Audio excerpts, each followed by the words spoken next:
everybody, and welcome to What's Watch. I'm Clint Gage. I'm Jacki Jing. I'm David Griffin. And we are here to talk Stranger Things. There are going to be some Stranger spoilers. Stranger Things, spoiler Spoilers things. strange? I like spoiler things better. They are strange spoilers. Strange spoiler things. Yeah, okay. Okay, we're done. We're losing the thread already. Really, The point is, if you haven't seen Stranger Things Season 3 yet, maybe come back later to watch this. Because the first thing that we're going to dive into is the ending. Season 3 ends. They're duking it out in the mall with the Mind Flayer by the time he's super huge. Is the Mind Flayer dead? No, that's just like his.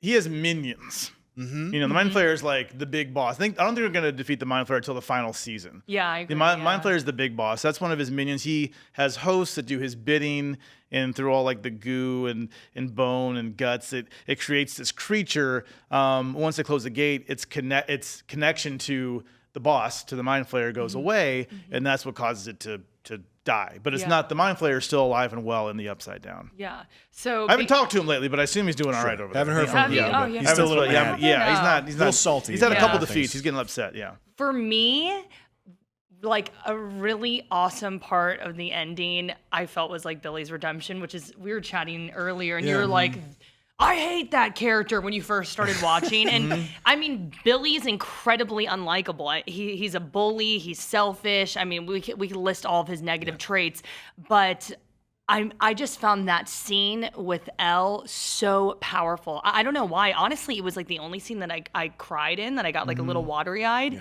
And there was a lot of emotional scenes, but that one really got me, just because it's just like, hey, we all have our trauma. We're all dealing with stuff. And it's just like the Mind Flayer is so manipulative. It found someone who is physically strong, and, you know, he's a hard, harsh person. Like, this is a good host, right? And then also emotional trauma to play upon.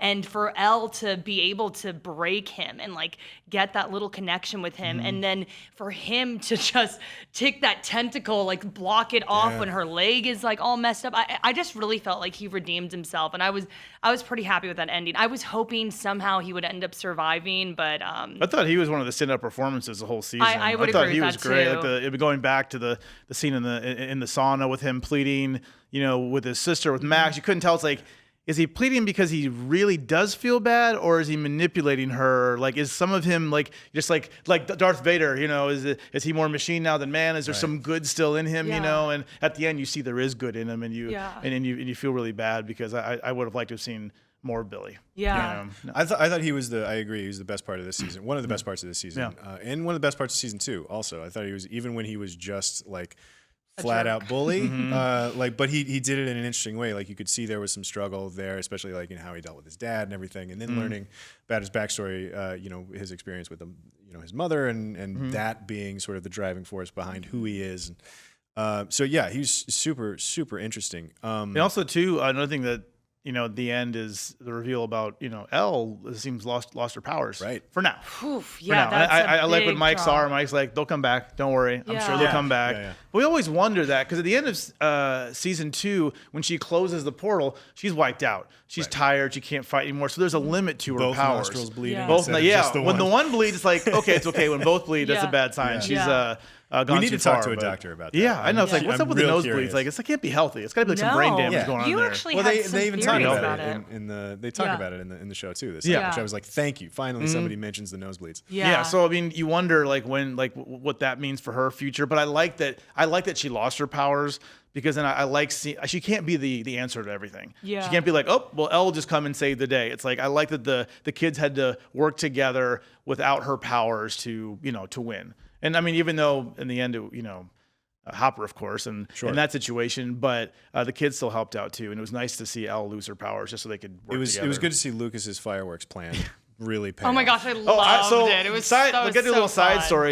side tangent here. I lived for a long time in Michigan, Southwest Michigan, and we used to go over. Not that I suggesting you do this. We used to go over to Indiana because it was legal to get fireworks in Indiana. So we'd go buy fireworks and bring them over to Michigan, or to stay in Indiana and shoot off the fireworks for the 4th of July, which was a lot of fun. So them being in Hawkins, Indiana, and seeing that big firework display, that is very authentic. You can buy fireworks. Well, at least you could back when I was there 10 years ago. You could buy them in Indiana. So that was a lot of fun. I just want to pick your brains about how you think things wrapped up. From my perspective, it appeared like the Mind Flayer had been pushed back through the gate.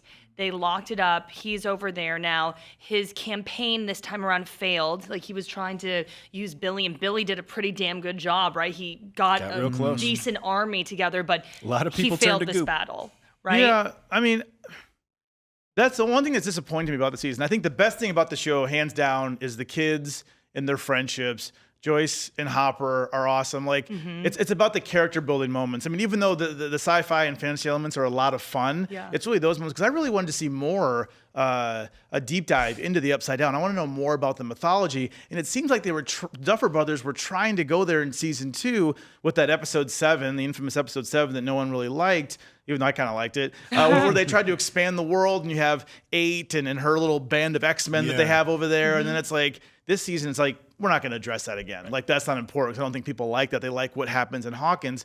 But if they're going to bring the Russians into it and everything, we got the Cold War stuff going on here. I want to know more about the mythos behind the Upside Down. And I was a little disappointed that we didn't get more of that. So with the Mind Flayer, I hope we get more. Like, what's going on over there? Why is everybody obsessed with getting in there? Can they use it as a weapon? Like, why? What's going on? That's what I mean, wanna he's know. got to still be over there. I'm sure he's fine. Yeah, he's alive and well.